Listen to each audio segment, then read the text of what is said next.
Ang title ko ng aking tula, ang bading.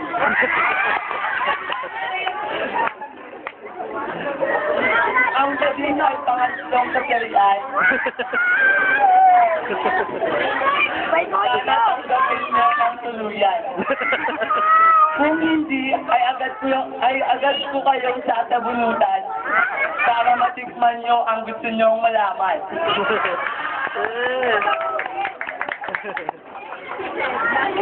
Kung ang babae ay ang bulaklak, ang bading naman ay tagalaklak ng alak.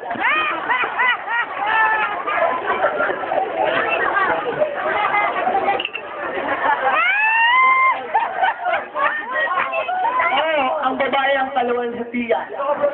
Ngunit ang bading naman, Diyosa ng kagandahan.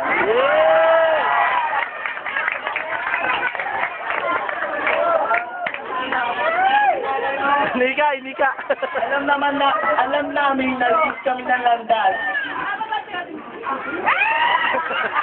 Paano pa naman patigsag ang daanan? Oo, ganap akong bading. Pero nandito ako. Pero ngayon nandito ako. Nag-iling-ling.